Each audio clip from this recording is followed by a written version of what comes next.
Hi, how you doing? My name is Jose David, and I am a marriage counselor. I have a bachelor's in psychology and a master's in marriage and family therapy. I have been doing counseling for quite some time. Sorry, and I want to review this first chapter of the book, "Stop Your Divorce Dead on Its Tracks." And first, let's start with a little introduction about this book.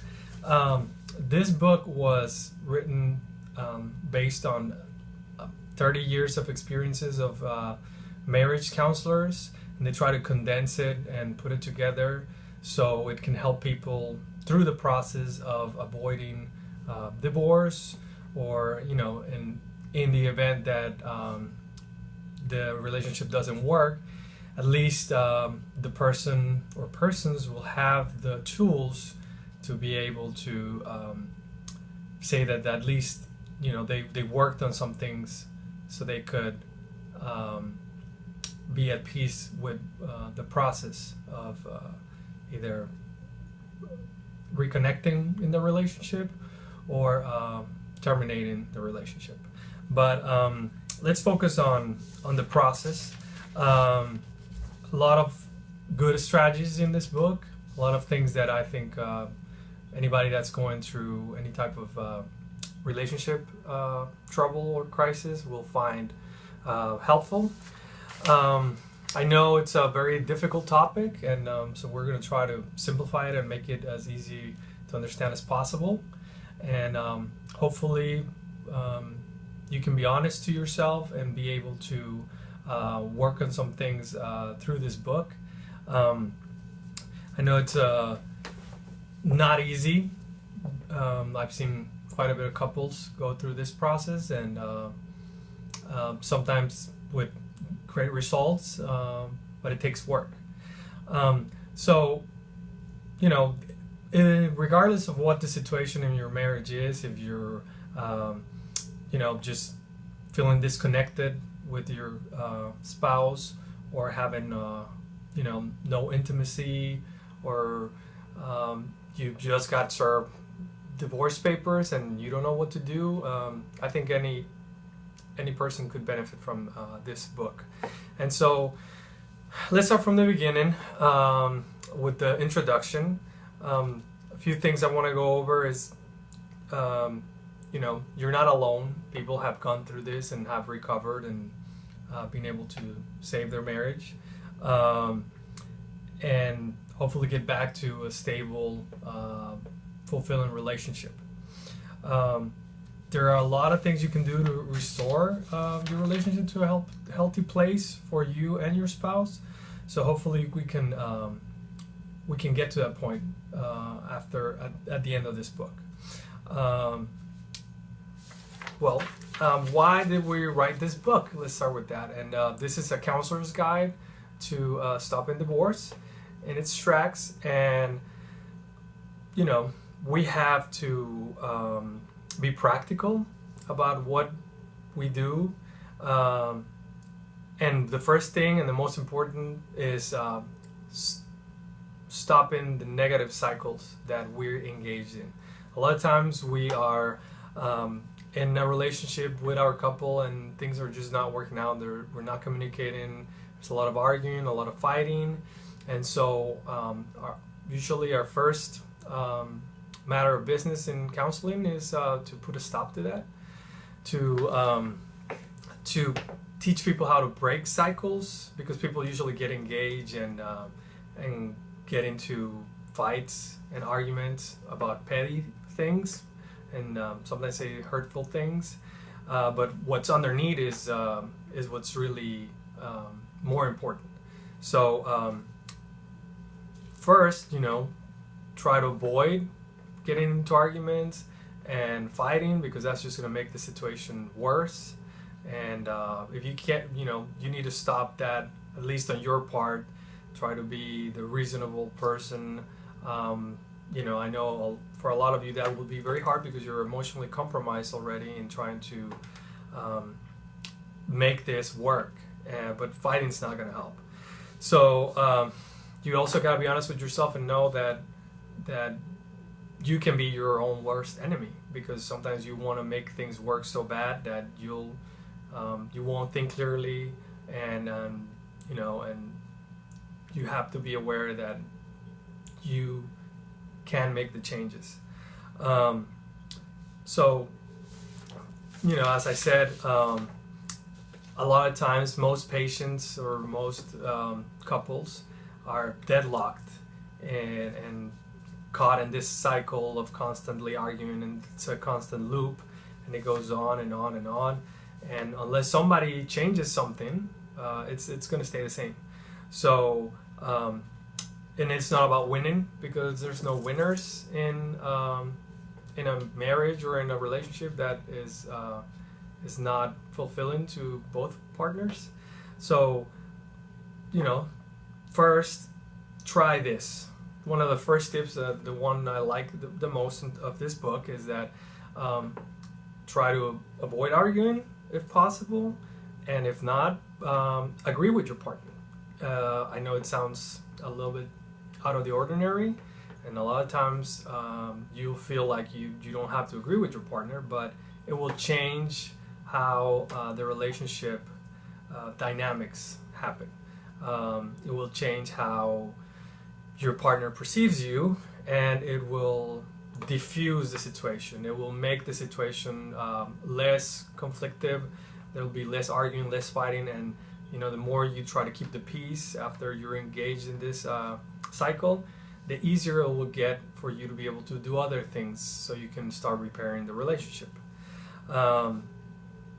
You don't have to believe that what your partner is saying is absolutely right, but there are some things that you can agree to, or that at least you can agree to disagree without getting mad and escalating the conflict.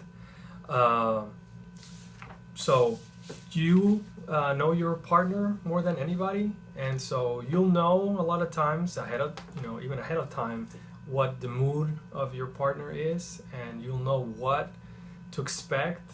So prepare yourself and do things differently. The only way you're gonna be able to have some type of change in the relationship if you actually change the way you act first. And it's not magic, but it will work if you wholeheartedly put yourself in this situation. Now there's 3 points that I want to touch on, and the first one is stop complaining. You know, simple as that. It's kind of just nobody likes to hear somebody complain all the time, and I'm sure, you know, in the relationship, either you're complaining or your partner's complaining, and it just adds more fuel to the fire. It just, you know, there's no resolution coming out of it. It doesn't make things any better. And so it's just very negative, and the more negative you are, the more negativity is in the relationship, and it just won't take you guys anywhere. It's not productive. You got to start thinking about what's healthy and what's productive, and this is not. Do not contend. Do not, as I said, don't argue. Don't try to discuss or get into the little details of things when you know it's not going to lead you anywhere. And so, and this is not precisely a psychological tip, but it's something that a lot of religions talk about, you know, just being like that water that flows through the river to a rock. You know, it just runs through the rock. The rock does not put any resistance. It just the water just flows. So try to be that, and it'll make things easier. Do not argue, not fight, not be on the defensive. Go away and do something else. Be independent. Don't just focus on working on the relationship and trying to gain your partner's good graces again. Because if you focus too much on that, then it can be overwhelming for that partner. That partner might need time, might need you to let them breathe, and it's just not healthy when things are not going well to just be on top of each other or be on top of that person that just feels like you are not connected with them anymore. And so, you know, do take some time for yourself, do things you enjoy, do some things that maybe you had not had the opportunity to do before because you didn't have time or because you were invested in your relationship with your partner. That's our brief introduction. And so now I'm going to go into chapter 1, which is honestly assess your situation. And I know it's difficult because a lot of times it's it's not easy to look at yourself, at your situation from an objective manner. So we're going to try to help you with that. Okay. So the first question is staying together good for both of you? Is it good just for you or just for her? Or is it for the kids? You guys have to think and try to analyze, what is driving you? What's the purpose of staying together? If you're, if you know in your heart that it's right for both of you and that it's right for, for your kids too, well, I understand, but still, you gotta still look at the situation as objectively as possibly. And one big thing is if there has been any type of physical abuse, you definitely need to have professional help. Look for a marriage counselor in your area. There's a lot of places online that you can look for people that are specialists and that can help you, because once the barrier of physical respect has been breached, it's really hard for trust to be established. So if you're in that situation, this book might still help you with a lot of things, but it might not be as effective because there's a lot of other history that we will not be addressing in this book, and that you probably need to work in a professional environment. So very, very important. The other part is, if you have suffered, if you feel you have suffered such an emotional, damage from your spouse that you don't think you can recover, or you think you can't forgive that person, then you maybe need to reassess if it's in your own best benefit to stay together. What is it going to take for you and your spouse to get back together? What changes need to happen? Are you willing to make these changes? You might say yes because right now you're desperate. You just want things to be the way they were, but it might be harder than that. And maybe you might feel some pressure from society to stay together, or family. It's hard for somebody to be honest and say, well, I'm staying with my spouse because I feel pressure by my family or society or my own preconceived ideas. But if you need to do it for the right reason, because it'll be easier, your heart will be in it. You'll be more convinced of what you need to do to change. And obviously, if you have children, well, children do benefit from families, but don't use them as an excuse. Don't let that be your sole purpose, because otherwise it's not being realistic. You're changing for your children when you need to change for yourself. You might be able to change for a while, but in order for you to be able to maintain that change over time, it will be difficult if you're not doing it for yourself. And we're all about wanting to make things work, especially for children, but you need to be honest. Can you really save your marriage? Can you really change for your spouse? Okay, so before you leave this section, I want you to answer a few questions. You can. I recommend that you get pen and paper and write these answers out. A lot of times it's easier for you to be able to see what you're thinking, so you can process, and you can even read it out loud to yourself to see if it sounds true to what you feel and think. So number one is, what sacrifices have I had to make because of who my spouse is? So that's very important. You need to look at what things did you stop doing for yourself because of who you're with, and is that something that is contributing to some of the problems you're having with your spouse? Or do you resent your spouse because of some of those things you had to give up? Is there a middle ground? Is there something that can make you happy and make her happy or him happy? How much do you really have in common? Unfortunately, relationships and people change over time, and a lot of times those changes we cannot predict. We cannot look into the future, how people are going to end up.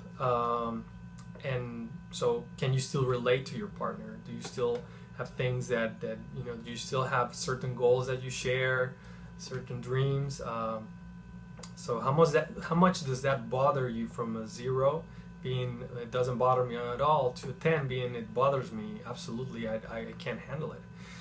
How good did my spouse treat me when times were good? It's always good to remember the good things that people have done for us in the past, and what are some of the things that my spouse has done to me that were not that good. So I like to do this exercise with couples and have them do one page of this, of all the good and all the bad, and see how things balance out. A lot of times we might focus a lot on the bad, but we might be overlooking a lot of the good things. Is my marriage not recoverable? Has it gone too far in the sense that the marriage is probably not recoverable? Can you recover the marriage? Is the relationship even worth trying to save? You gotta really look honestly at this situation, and if you don't think like you have the answers, you have close people to you that know your situation, know your spouse. It's always good to have a sounding board. If that's a friend, somebody that you're really close to, or if you don't, then maybe you need to start seeking counseling and talk to a therapist so they can help you unravel this within yourself. What do I have to sacrifice by trying to get my spouse back? And what do you have to sacrifice to bring your spouse back, to have your spouse come back to you? And are you willing to make those sacrifices? Be honest. Is he or she worth it? Do you still think they're worth it? Is it going to be a lot of work? And relationships are work. We unfortunately in society, they kind of sell us that we don't have to work in relationships, that it's all just should be automatic, kind of like a fairy tale, but it's not. Only you have the answers to these questions, and if you're able to answer them honestly, I think you'll benefit a lot from it. Otherwise, if you try to sell yourself, some half-truths, you're going to end up suffering in the future. So be fair to yourself and to your spouse. And, just know that if you weren't in this situation, you probably wouldn't be reading this book. But if you want to make the work and, put the work in and change yourself and make yourself a better person, you can do it. So hopefully we can be on this journey together. Thank you.